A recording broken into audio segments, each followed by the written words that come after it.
Future and present values of simple or general annuity. Nakalagay sa module nyo, ang pagkuha ng present value ng simple annuity ay ito. Future value ng simple annuity ay ito. Pero pwede din niyang magamit, yung dalawang yan, sa general annuity. At iyon ay ipapakita ko sa mga susunod na problem. Tapos, yung present worth naman, kung isi-simplify mo tong expression na to, yung nasa loob ng bracket na, ang mangyayari dyan, eto. Ayan. Mas madali itong gamitin. Kasi nga, itong present worth ay nakakonect dun sa future worth. Kung saan meron lang siyang 1 plus I raised to n dun sa ilalim. At yung formula dun sa module nyo yung general, sa pagkuha ng future and present worth ng general annuity ay hindi na natin gagamitin. Kasi nga, applicable na itong dalawa sa simple or general annuity problems. At yon ay i-discuss ko sa mga susunod na slide. Ito yung mga nakasulat. Yung P is equal to, yung sa module yung pagkuha ng general annuity, P is equal to R times 1 minus 1 plus I raised to negative n all over 1 plus I raised to B minus 1. Yan. Sa pagkuha naman ng future worth, F is equal to R times 1 plus I raised to n minus 1 all over 1 plus I raised to B minus 1. Yang dalawang yan na formula na yan sa pagkuha ng general annuity problems ay hindi na natin gagamitin. Hindi na natin to gagamitin kasi malilito lang kayo. Sa dinami-dami ng formula na papasok, wag na. Ito na lang dalawa kasi applicable din naman to. Itong dalawang to. Ayan, ito.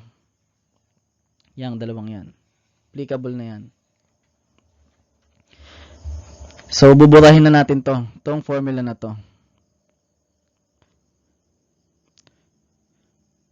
Kung i-drawing natin ang cash flow diagram ng isang simple or general annuity problems, ganito magiging tsura na yan. Yan. 0, yung period, first period, 1, 2, 3, n. Tapos, may mga araw, nagsisimula yung araw sa 1. Yan, sa 1. Tapos, yan, dito, dyan, dito. Yan. Ayan. Kapag pala, lalabas ka ng, kapag kunwari magbabayad ka, maglalabas ka ng pera, pataas yung araw. Kapag naman tatanggap ka ng pera, kunwari sasahod ka, ganun, pababa yung araw, pababa, papunta sa'yo, papunta. Yan, ganun lang. Tapos, ito naman, dito, nilalagay natin yung kung saan nakalagay ang present worth, dito sa 0. At yung future worth naman ay dito. Yan. Tatandaan nyo tong cash flow diagram ng isang simple or general annuity. Kasi magagamit yan. Gamit na gamit ito sa lahat ng mga problem. Tatandaan nyo na ang present worth ng isang simple or general annuity is 1 period. 1 period before the first payment. Kasi nga, ang first payment natin ay sa 1. 1 period before sa 1, edi 0. Ayun. Kunwari naman, ang first payment natin ay sa 2. Siyempre, ang present worth natin, yung araw ng present worth, ay dun sa 1. Tatandaan na ang present worth ay 1 period before the first payment. At kapag naman yung future worth, siya ay katapat lamang nung last payment. Yun lang. Ang future worth ay katapat ng last payment. Yun. Tapos, dito nakalagay, P is the present value, R is the periodic payment. O, yun. Kung ano yung binayad mo, kung 2,000 pesos monthly, Yan, pantay-pantay dapat yung arrow kasi yung length ng arrow, yun yung nagre-represent sa amount ng payment. Hindi dapat magkakaiba yung arrow. Dapat magkakaiba. Dapat pantay-pantay. Kasi nga, same amount lang naman yun. Pagkatapos, yung I is the interest rate per period based on the payment. Based on the payment. Yan. For example, sinabi sa problem, siya daw ay 12% compounded monthly. Compounded monthly. Tapos sinabi sa problem, nagbayad daw siya ng 12,000 weekly. Ayun, 'di ba magkaiba no? Yung given na interest rate monthly, ang given ay weekly. Ayun. Yun tayo. Sinabi dito, siya daw ay interest rate per period based on the payment. So ibig sabihin, kung ang payment mo ay weekly, dapat mong i-convert yung 12% papuntang yung 12% compounded weekly, monthly papuntang weekly. Weekly ngayon. Kasi nga, ang I ay based on the payment. Ayun. Pagkatapos naman, sinabi dito, siya daw ay interest rate per period. Per period. Ang laging binibigay sa problem ay hindi yan per period. Yan ay nominal interest rate. Nominal. Yan ay nominal interest rate. Yan ay annually. Annually to. Annually ang binibigay karaniwan dyan. Annually yan. Annually. Kaya nga, kung may binigay na, nominal interest rate na ganyan, sinabi 12% compounded monthly, kung i-convert mo siya sa interest rate per month, edi I all over 12% all over 12. Yun, di-divide mo lang kung ilan para siya ay maging per month. Pero kung siya i-convert mo into weekly, gagamitin mo yung formula na to. Sa pag-convert, yun yung 1 plus I raised to m 1 plus I raised to m 1 plus I1 raised to m1 is equal to 1 plus I2 m2. Di ba? Sabi dito 12% compounded monthly tapos ko-convert mo into weekly ano? So siya ay 1 plus 0.12 raised to 12 is equal to 1 plus I, kunwari I2 yung I, raised to, ano kapag weekly? Ilan yun sa isang taon? So, 4 sa isang buwan, ano? So, 4 times 12, edi raised to 48. Ayun. Ito na ngayon yung I na gagamitin mo. Yan. Pag na-compute mo yung value na yan, yun na yung I na gagamitin mo. Hindi ito. Hindi iyan. Kasi nga, yung I natin, naka-based lagi sa payment. Naka-based sa payment. Ayun, ganun lang ang pag-convert nung I. Tapos sinabi dito, ang N ay total number of conversion periods. For example, sinabi sa problem na ano, siya daw ay 3 years to pay. 3 years to pay, ano? 3 years to pay. 3 years to pay daw. Pero, ang pagbabayad mo daw ay monthly. Monthly payment. Monthly payment. So, para makuha yung total number of conversion periods, yung N dito, yung N sa cash flow diagram, edi ang gagawin mo, N is equal to, di ba sabi siya ay 3 monthly payment. So, 12 payments yon. Pag sinabing monthly payment, monthly, siya ay 12 payments per year, di ba? Per year. So, or 12 payments or 12 periods per year. Per year. Yan, per year yan.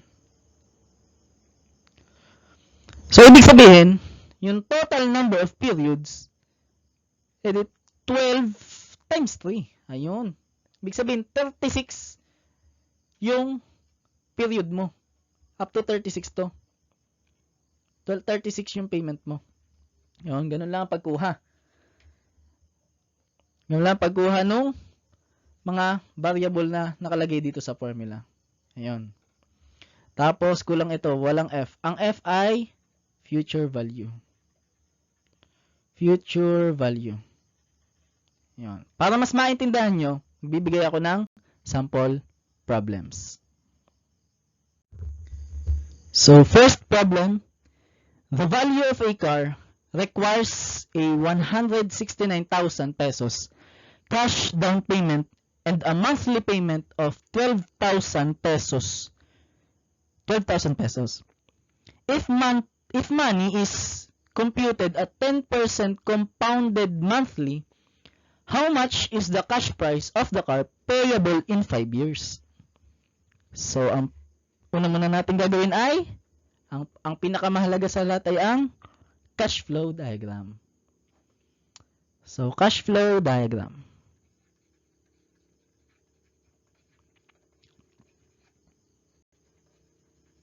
Ayan.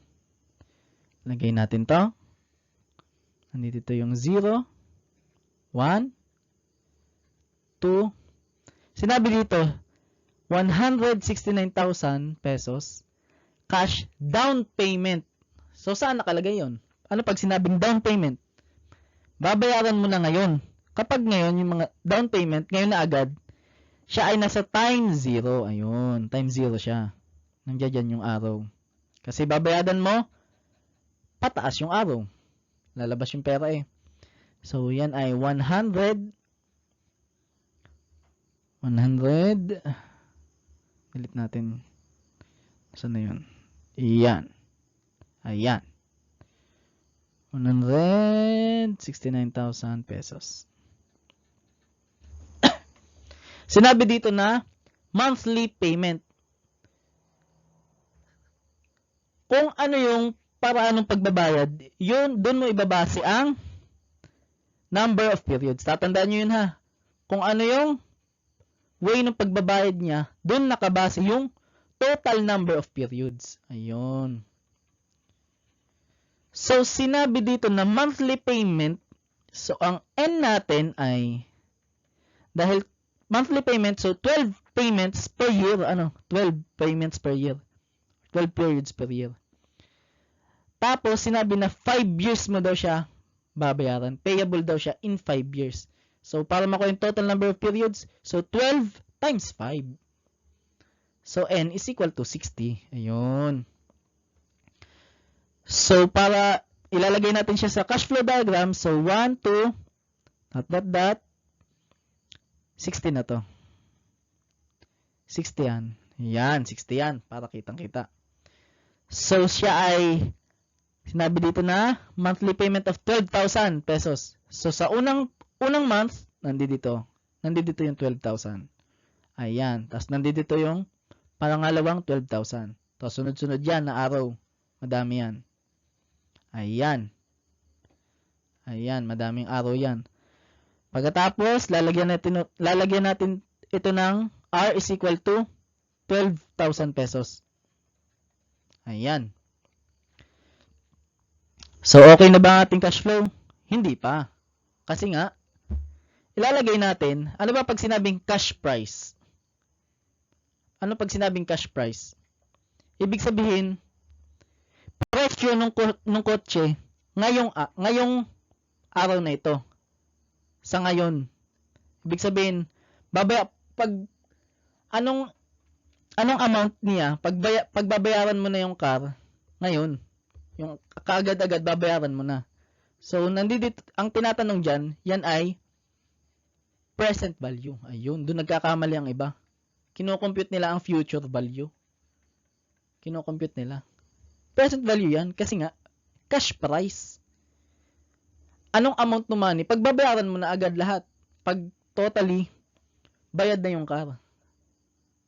In cash. Ayun. Total cash yan. Present value yan. So, lalagay natin yung arrow para sa present value. Nandito siya. Ayan. Nandito yung P. So, okay na ang ating cash flow diagram. Pagkatapos ngayon, susulat na natin ang ating solution. Solution.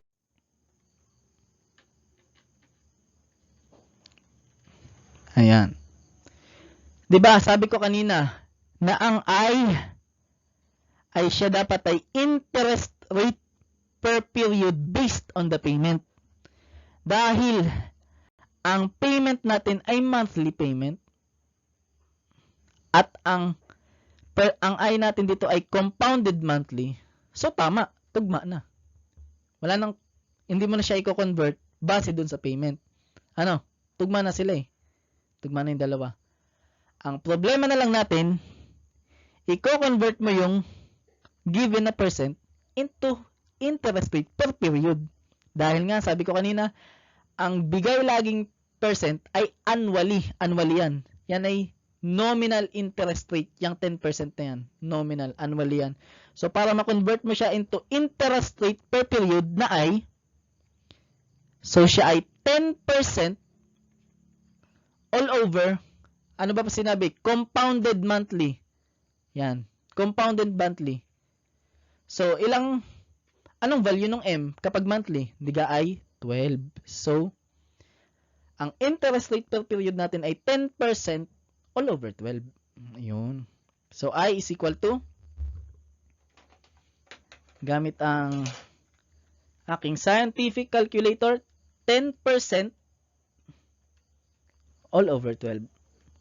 So, 1 over 120. Yan, lalagay ko na. 1 over 120 para mas buo. So, okay na yung I. Naka-interest rate per period na siya. Tapos, nakabase na siya sa payment. Parehas lang naman eh. Compounded monthly at monthly payment. Ngayon, susulat na natin yung formula sa pagkuha ng annuity ng present value. So, P is equal to R times 1 plus I raised to N minus 1 all over I times 1 plus I raised to N. Ayan, ang present worth. Dahil kung titingnan nyo sa cash flow diagram, simple, ordinary annuity lang siya. Ayun, simple, general annuity, ordinary, yun na yun. Simple annuity lang siya, yan. Kasi nga, yung series of payment natin ay, yung unang payment natin ay nagsisimula sa 1. Ayan. Kapag nagsisimula siya sa 1, simple annuity yan. Kapag nagsisimula sa 1, yan. Tapos nag-end dito, simple annuity. Dahil may sinabi dito na down payment, di ba?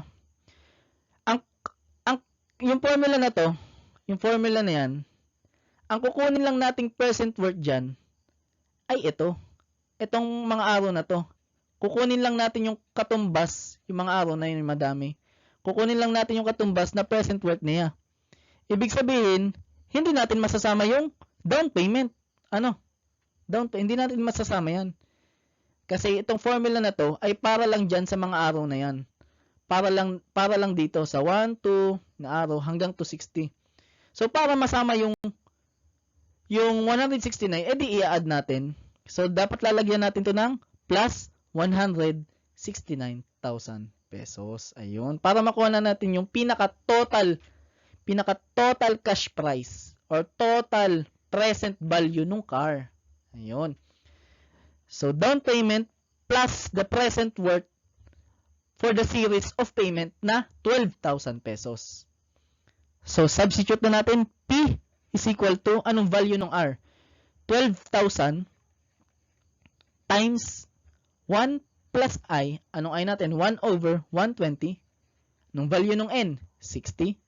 Minus 1, all over 1 over 120. 1 plus 1 over 120 times raised to 60. Yan. Plus 169,000 pesos.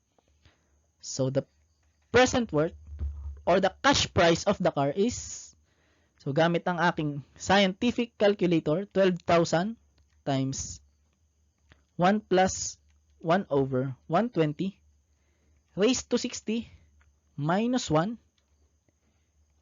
minus 1.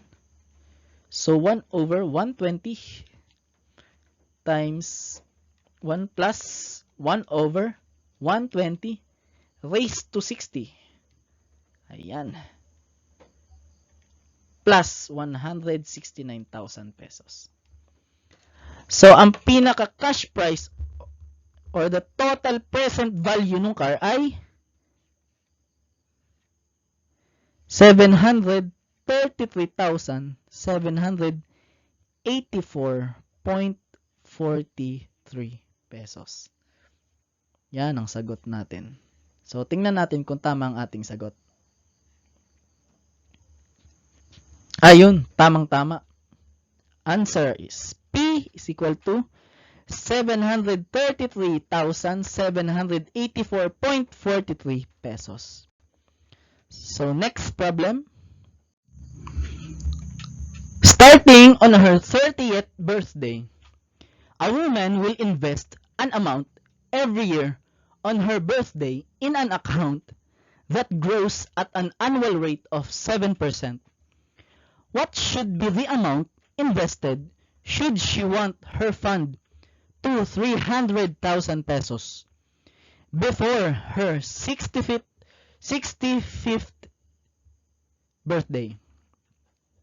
So, una muna natin gawin ay ang cash flow diagram. Cash flow diagram.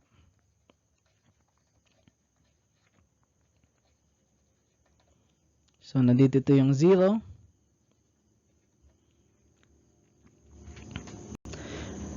Ang total number of periods ay, sabi ko nga, nakabase dun sa series of payments. Nakabase dun sa series of payments. Sinabi dito, siya daw ay mag-i-invest daw siya starting on her 30th birthday. Ano kapag sinabing ganyan, 30th birthday? So, ang total number of periods dapat ay annually. So, tugma na. Tugma na siya. Hindi na tayo magko-compute ng mga value ng n kasi annually na. Kung ano yung binigay dyan, yun na yung ilalagay mo sa cash flow diagram.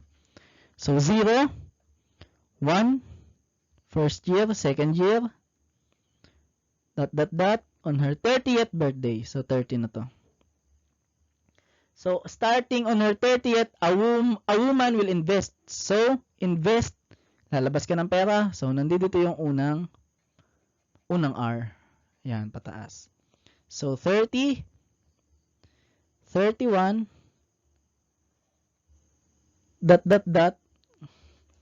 Sinabi dito ay, what should be the amount invested should she want her fund to before her 65th birthday? Ano kapag sinabing before her 65th birthday? So, ang pinaka-last payment, hindi dapat 65th, 64. 64 dapat. Kasi nga ang sabi dito, hindi na dapat siya mag-i-invest sa kanyang 65th birthday. Kasi birthday na niya yun. Kaya nga siya nag-i-invest pamula nung 30th birthday ay para magkaroon ng amount bago siya maging 65th birthday. Hindi ka? Bago. So, ibig sabihin, ang pinaka-last na R, dapat ay nasa 64. Kasi before her 65th birthday. Nasa 64 dapat. Ayan, nandiyan dyan. Yan, nandiyan dyan dapat. So, nandito yung series of payments yan na madami. Ayan. So, R is equal to, ano yung R? So, wala. Yung palang hinahanap. So, ito'y R lang. Ayan. Okay na ba ang ating cash flow diagram? Hindi pa. Kasi nga, wala pa yung arrow para sa future value. Bakit ko sinabing future value yun? Dahil ng 300,000 pesos. Ayun o. Future value yan. Kasi nga, before her 65th, dapat sa 65th birthday niya, makakabuo na siya ng 300,000. Yan, 300,000 pesos na ito. 300,000. Ayan. Nandiyan dyan yung, yan ay future value. 300,000. Lagay natin F. Lagyan natin ng f is equal to, para alam natin na siya ay future value. F is equal to 300,000. Yon. So, okay na ang ating cash flow diagram. Pagkatapos ngayon, gagawa na natin ng solution. Ayun. Alamin na natin yung value nung I or the interest rate per period based on the payment. Sinabi dito na annual rate of 7%. Ano? 7%. So, kung siya ay annual, dahil annual din yung payment, dahil mga 30th birthday, 65th, so okay na. Hindi mo na i-convert yung I natin, papunta dun sa kung ano yung payment. Dahil tugma na sila. Annual din yung payment, annual rate din ito. Pagkatapos, co-convert, ang problema naman, yung interest rate per period. Hindi mo na i-convert. Kasi nga, ang sabi ko kanina, yan ay nominal interest rate. Ano ba pag nominal interest rate? Nominal interest rate. Yan ay matic, annually na yan. Annually na yan. Annually na itong binibigay na to. Kaya nga, hindi mo na siya i-convert into annually kasi annually na siya.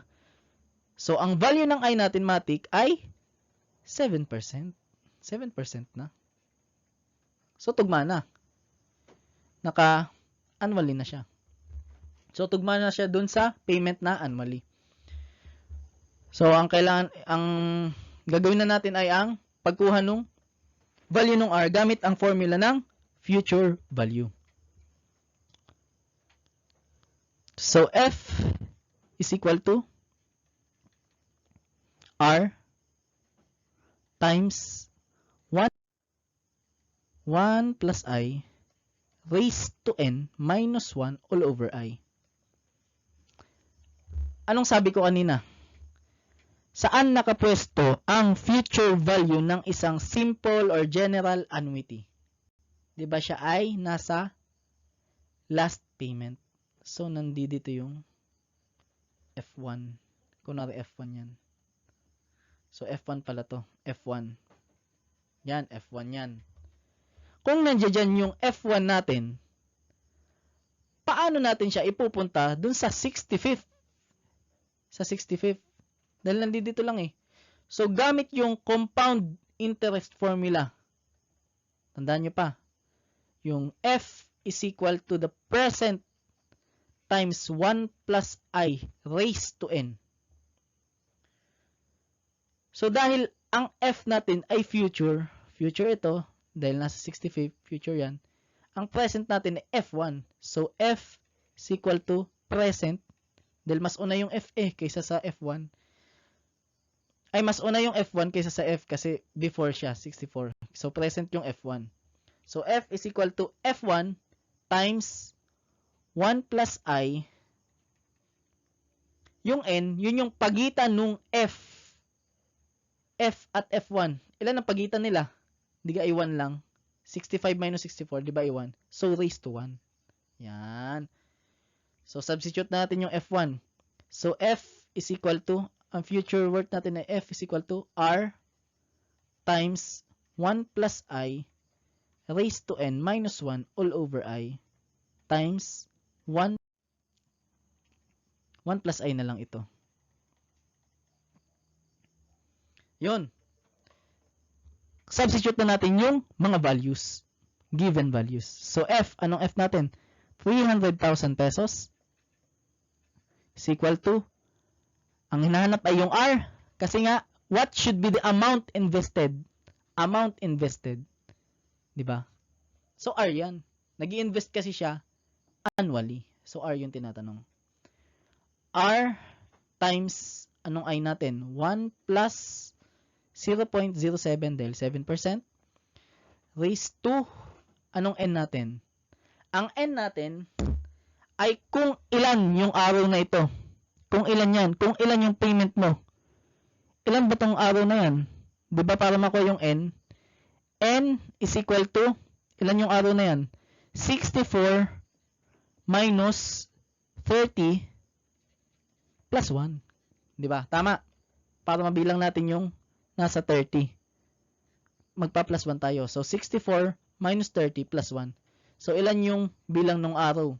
Tatandaan nyo yung n dun sa simple or general annuity, yun yung bilang ng araw. O yung bilang ng payment. Hindi yun yung pagitan. Bilang siya ng araw. Dapat.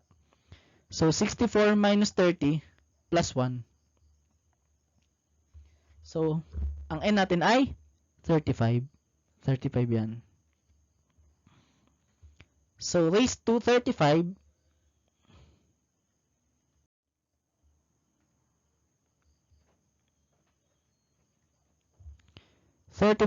minus 1 all over 0.07 times 1 plus 0.07. 1 times yan. Yan. Kumali to. Okay ba yan? Yan. Yan. So, para makuha yung R, gamit ang inyong scientific calculator. So, 300,000 is equal to X. Si-shift solve ko na lang para mas mabilis. X times 1 plus 0.07 raised to 35 minus 1 0.07. O kaya i-perform nyo na lang algebraically yan. Huwag kayo magra-round off. Kung ano yung binigay sa calcul nyo na decimal, yun isusulat nyo yung lahat kasi nga magkakaroon ng discrepancy sa inyong sagot. Pero ang gagawin ko, shift solve na lang sa calcul para mas mabilis.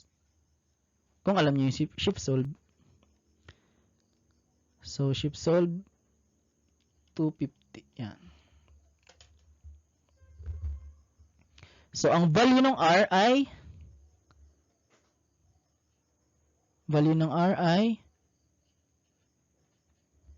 2028.21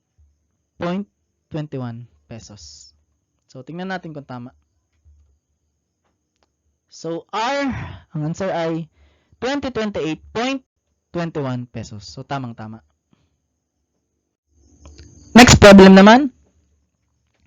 The buyer of a lot pays 50,000 pesos cash and 10,000 pesos every month for 10 years.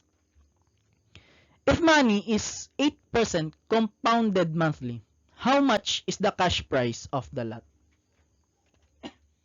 So, cash flow diagram. Cash flow diagram tayo.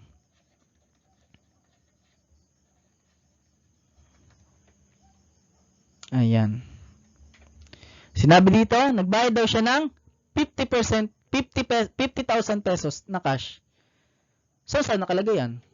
Nagbayad agad siya. So, nasa time, 0. Nasa 0. So, nandito yung nandiyan yung hindi natin masyado mahaba. Nandiyan yung 50,000 times 0. Kasi nga, in cash, binayaran niya agad. Sinabi dito na 10,000 every month. So, ang ating payment ay monthly. Monthly. Anong sabi ko kanina? Yung number of periods ay nakabase.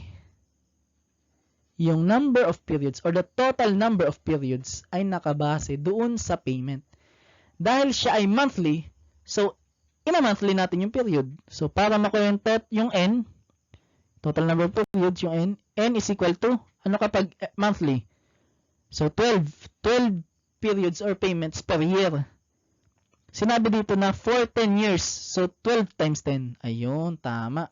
So, ang N natin ay 120. So, ito ay 1 for the first month, 2 for the second month, 3 for the third month, dot. And for the, yan, 120. 120 yung N. So, drawing natin yung arrow. Dahil siya ay nagbabayad, so pataas yung arrow natin. Yan. Ayan. Ayan, dito tayo. Iyon. Yan, madami yan. Pagkatapos, ang R natin ay 10,000 pesos. So, 10,000 pesos. Okay na ba ang ating cash flow diagram? Hindi pa. Kasi nga, wala pa yung present value. Yung arrow para sa present value. Bakit nga ba siya present value? Kasi nga, ito ay cash price of the lot. Pag sinabing mga cash price, kunwari, babayaran mo na agad yung lote in cash, present value yun. So, ilalagay natin yung arrow para sa present value dito sa time 0. Yun, time 0. Tatandaan nyo na ang present value ng isang simple or general annuity, siya ay 1 period before the first payment. Dahil ang first payment natin ay 1, so 1 period before, nasa 0. Yun. So, okay na ang ating cash flow diagram. So, solution na. Solution. Ang problema natin ngayon ay yung I. I naman. Sinabi dito na siya ay monthly payment dahil every month. At sinabi dito na 8% compounded monthly din. So, wala nang problema. Naka-monthly na siya eh. Hindi mo na i-convert yung I papunta dun sa payment. Kung paano yung payment. Dahil monthly na, every month, tas monthly, okay na. Ang problema na lang ngayon, i-convert mo siya into interest rate per period. Per month dapat. Kasi nga, ang binibigay dito sa problem, karaniwan, yan ay naka-annually. Yan ay nominal interest rate. Yung 8% na yan. Annually yan. So, para maging interest rate per period or interest rate per month, so I is equal to 8% dahil siya ay monthly all over 12. Yun. So, I is equal to 8% all over 12. So, 1 over 150 na lang para mas buo ang ating, para hindi magkaroon ng discrepancy. So, okay na ang ating I. So, formula na for the present value. Present value ng isang simple or general annuity. So, P is equal to R times 1 plus I raised to N minus 1 all over I times 1 plus I raised to N. Ayan. Okay na ba ang ating present value? Sa tingin nyo, okay na ba to? Hindi pa. Hindi pa okay yan. Kasi nga, sinabi sa problem, meron daw siyang 50,000 pesos cash. Dahil yung formula na to ay para lang dun sa 10,000 pesos. Para lang sa mga series of payment na yan. Nagsimula sa 1, 2, 3. Para lang dyan yan sa 10,000 pesos. Yung formula na yan. Hindi natin masasama yung, sa formula na to, hindi kasama yung 50,000. So, dahil yung ating present worth ay katapat lang, yung ating present worth, diga ang present worth nung R na to, nung mga 10,000 na yun, ay 1 period before, nasa 0 din. Dahil parehas lang siya nasa 0, yung 50,000 plus present worth nito, i-add lang natin kapag parehas yung time. Yung ano nila, yung linya nila. Kapag parehas, i-add lang. So, para makuha yung total present worth or total cash price nung lot, i-add natin yung 50,000 pesos, di ba? Kasi same lang siya ng line. Nasa time 0 din. Nasa time 0 din. Tsaka nasa time 0 din yung present value nung para sa mga 10,000 pesos. Yun. So, okay na pala to. So, sa pagkuha ng present value or total cash price nung lot, ganito pala ang formula. Ganyan pala. So, P is equal to, anong R? 10,000. So, 10,000 times 1 plus, anong I natin? 1 over 150. Raised to N. Anong N? 120. Minus 1. All over 1 over 150. 1 plus 1 over 150. Raised to 120. plus 50,000 pesos. So, ang ating cash price ng lot ay gamit ang aking scientific calculator, 10,000 times 1 plus 1 over 150 raised to 120 minus 1. 1 over 150. 1 plus 1 over 150 raised to 120 plus 50,000. Ang cash price ng lot ay 874,200 214.81 pesos. Yan ang present worth o the present value nung land, yung nung lot. Yan. So, tingnan natin kung tama. Ayun, tamang-tama. Ang cash price nung lot ay 874,214.81 pesos. Lagi niyong tatandaan, kapag pera ang pinag-uusapan, 2 decimal lang. 2 decimal places lang. Kasi wala ka naman makikitang pera na naka 3 decimal eh. Ha, tatandaan nyo na. 2 decimal places lang kapag pera ang pinag-uusapan. So, next problem naman. Payment of 500 pesos is made at each year for 10 years. Interest has a nominal rate of 8% convertible quarterly. Find the present and the future value. So, cash flow diagram muna tayo. Cash flow diagram.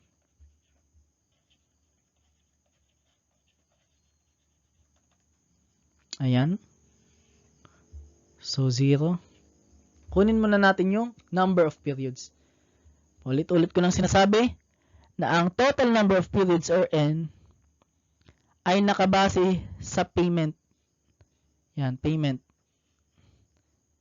So, number of periods ay nakabase dun sa payment. Dahil siya ay each year ang pagbabayad, so ang N natin ay annually. Annually na. So, wala nang problema.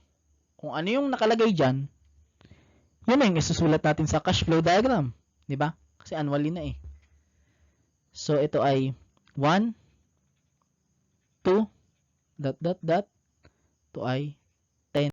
Kasi nga, sabi, for 10 years yung pagbabayad. Ayun. So, unang bayad, made at each year. So, para sa first year, nandito. Yan. Nandiyan dyan yung unang 500 pesos. Padalawang 500, nasa 2. Tapos, madaming araw yan. Nandito yung pahuling 500 pesos. Nasa 10. Yun, na-delete na lahat. Yan. So, R is equal to 500 pesos. 500 yan. So, okay na ba ang ating cash flow diagram? Hindi pa. Kasi nga, hindi pa natin nadodrawing yung arrow para sa present and future value. So, present value, laging nasa time 0. Time 0 lagi yan. Ang future value, yan ay laging huli nung cash flow diagram. Hindi dun sa huli ng payment. Tatandaan nyo yun ha. Ang tinatanong lagi sa problem ay huli nung cash flow diagram. Kunwari, ang pinakahuli ay 10. Dun dapat yung F. Dun dapat. Hindi dun sa huli nung payment. Han, magkaiba yun ha. Kapag, kunwari, ang end ng payment mo ay nasa 9. Pero may 10 ka pa dito sa cash flow diagram. Dito lagi yung tinatanong sa problem. Nandiyan dyan lagi yung F na tinatanong sa problem. Nandiyan dyan yung F na tinatanong. Nandiyan dyan. Pero kapag aanuhin mo yung future worth ng mga series of payment na to, 8, kunwari, hanggang 7, yung series of payment yan, kukunin mo yung future worth ng tatlong yan.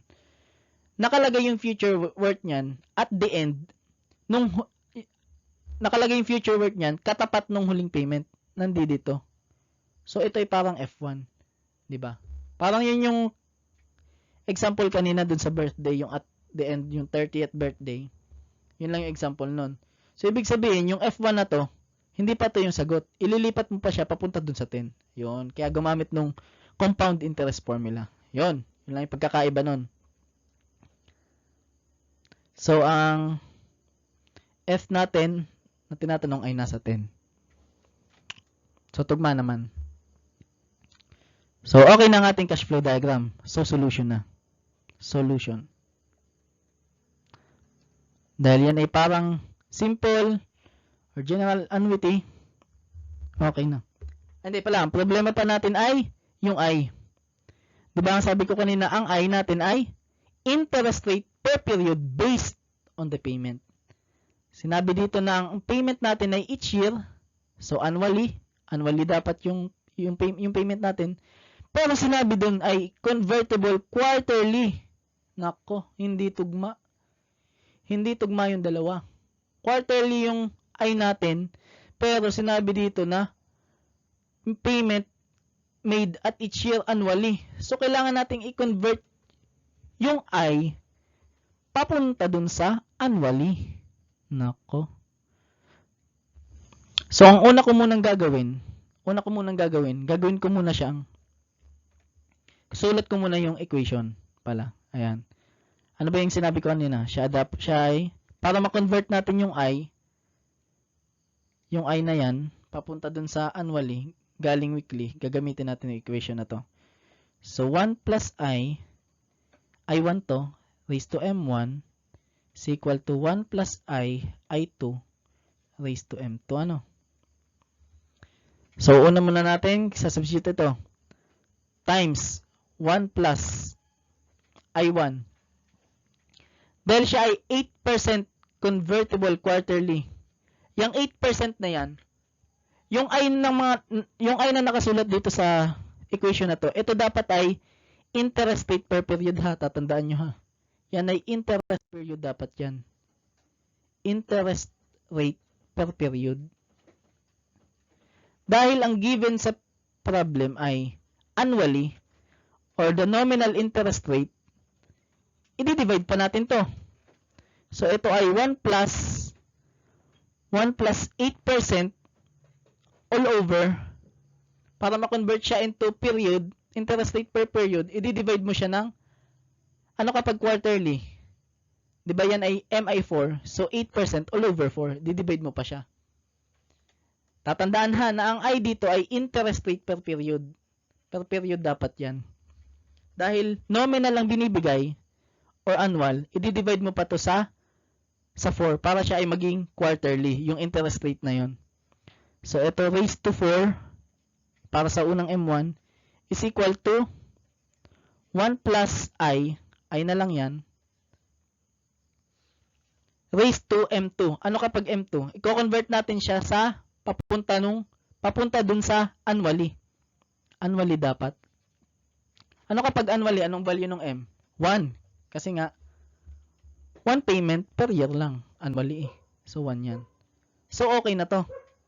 Okay na to. Kasi yung I na to, naka per period na yan. Per period na yan.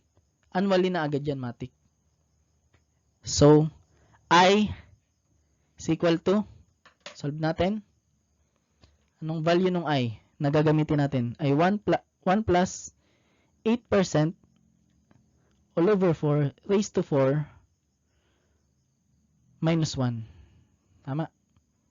So, ang I na gagamitin natin ay 0.08243216. Yun. So, ito ay yan. Okay na ang ating value ng I. So, formula naman. Kunin muna natin yung present value. So, P is equal to R times 1 plus I raised to N minus 1 all over I times 1 plus I raised to N. So, substitute. Okay na tong formula na to. Kasi nga, yung ating cash flow diagram ay yung mga R lang. Wala na yung down payment. Wala na yung may additional na arrow pa sa 0. Parang normal lang na simple annuity or general annuity. Normal lang siya. Kaya okay na tong formula na to. So, is equal to 500 times 1 plus 0.08243216 raised to, anong n? 10 minus 1. Yan. All over. Naku, hindi kasya. Hindi kasya dito. Hindi kasya. Delete natin. Hindi kasya sa ating screen. Nice.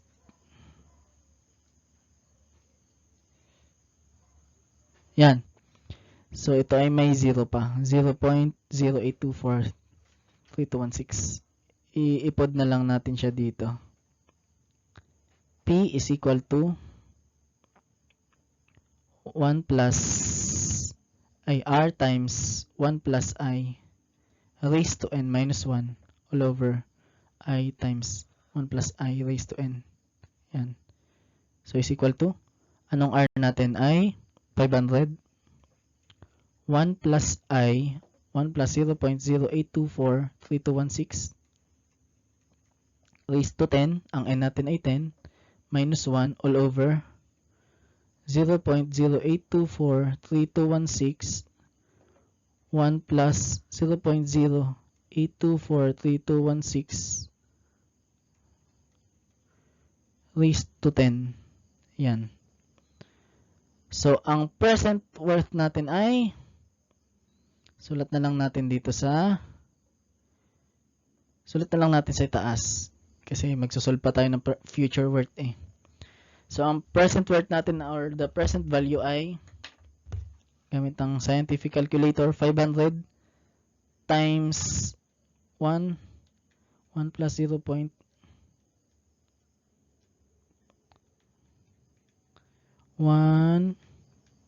yan. Compute ko muna. Raised to 10 minus 1 A 1 plus raised to 10.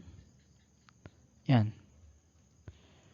So, ang present worth natin ay, or the present value, 3,318.54 pesos. 3,318.54 pesos. So, para naman sa future value, F is equal to R times 1 plus I raised to n minus 1 all over I. So, 500 times 1 plus 0.08243216 raised to 10 minus 1 all over 0.08243216. Yan. F is equal to,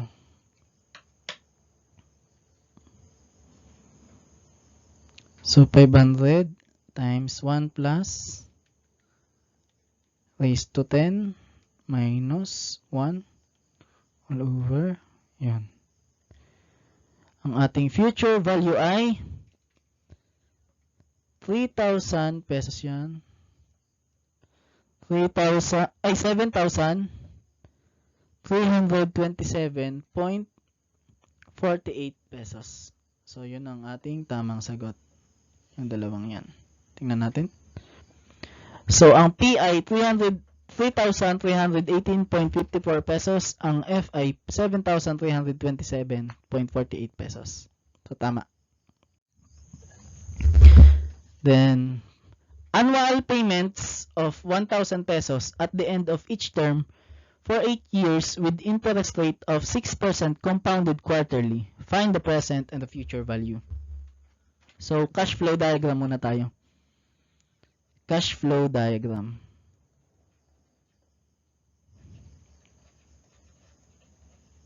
Ayan. Dito. 0 yan. 1 ito. So, unahin muna natin yung total number of periods. number of periods ay nakabase dun sa payment. Nakabase sa payment. Sinabi dito na at ang annual payments, ayun, matik na pala, annual payments sa word na eh. So, annually na. Annually, wala na tayong gagawin. So, kapag annually, kung ano yung binigay sa problem, yun na ang period, di ba? So, siya ay at the end of each term, at the end of each year. So, ang una nating pagbabayad, syempre, nasa 1. At the end yun eh. At the end nung unang taon na yan. So, nandiyan dyan yung unang 1,000 pesos. Padalawang 1,000 pesos na pagbabayad. Patatlo. Madami yan. 8. Kasi nga, for 8 years. 8 yung huli. Yan. Nandito yan. Ang ating R ay 1,000 pesos. Yan. Okay na ba ang ating cash flow diagram?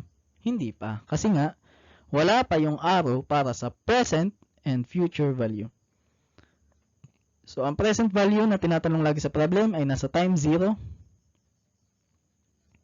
Future value ay laging nasa huli. Yan. So, okay na. Solution na ngayon. Dahil sinabi dito, siya daw ay 6% compounded quarterly. Pero, annual payments. Quarterly, annual payments. So, i-convert natin yung I papuntang annually. So, gamit ang ating equation para sa conversion, 1 plus I1 raised to M1 1 plus I1 raised to M1 is equal to 1 plus I2 raised to M2. Ayun.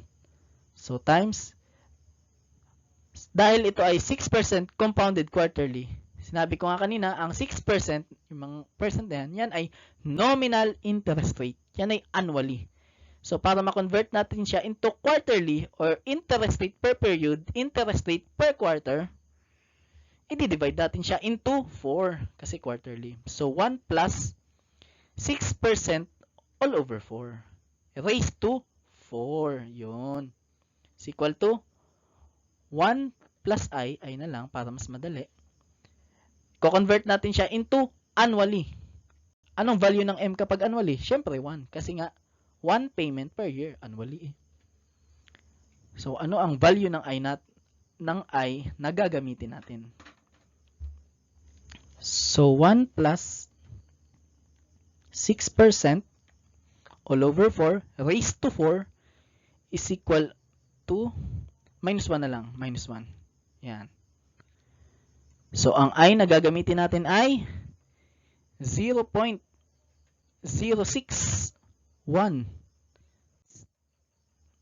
0.136355063. Yan, okay na yung I. So, gamit ang formula para sa simple or general annuity problems. So, present worth muna. Dito, ipod natin to. Bibitin na naman to. Present worth, dito tayo. Ayan. So, R times 1 plus I raised to N minus 1 all over I times 1 plus I raised to N. Ayan. Ang value ng R ay 1,000. So, 1,000 pesos times 1 plus 0.06136355063. Para hindi magka-discrepancy, sinusulat ko ng buo yung I. Yung iba kasi sa inyo, sinusulat ng buo eh. Kaya nagkakalayo yung sagot. Yung sa tamang sagot. Raised to, anong value ng N? Raised to 8. Kung ano yung nasa dulo. Ayan. 8. Nasa dulo ng cash flow diagram. Minus 1 all over 0.06136355063 1 plus 0.06136355063 raised to 8. Yan. Anong value nung P? Sulat ko na lang sa taas. Kasi mabibitin na naman yan. Compute gamit ang aking mahiwagang scientific calculator. So, 1,000 times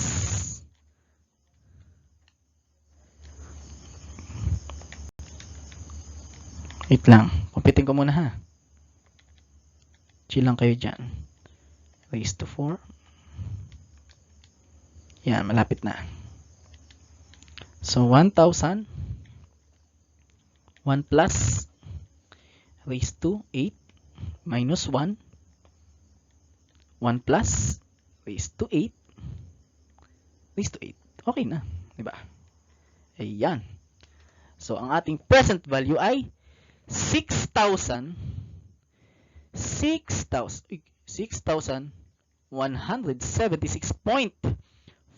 pesos. So, para naman sa ating future value or the future worth, siya ay R times 1 plus I raised to N minus 1 all over I. Ayun. Is equal to 1,000 times 1 plus 0.06136355063 para hindi magkaroon ng discrepancy sa ating sagot. Raised to 8 minus 1 all over 0.06136355063. So, to ay bracket ang ating future worth or the future value para sa problem na yan ay, so gamit ang aking scientific calculator ay 1,000 times 1 plus 0.06136355063. Ay, wait lang, kamali ako, sorry. 1,000 1 plus raised to 8 minus 1 over yan. So, ang ating future value ay 9,946.04 pesos. So, ito ang ating final answer. Yung dalawang yan. So, tamang-tama ang ating sagot. Point ito ha. Point yan. So, tamang-tama ang ating final answer. Ayun. Wala na palang problem. Last na pala yun. And then, may the force be with you.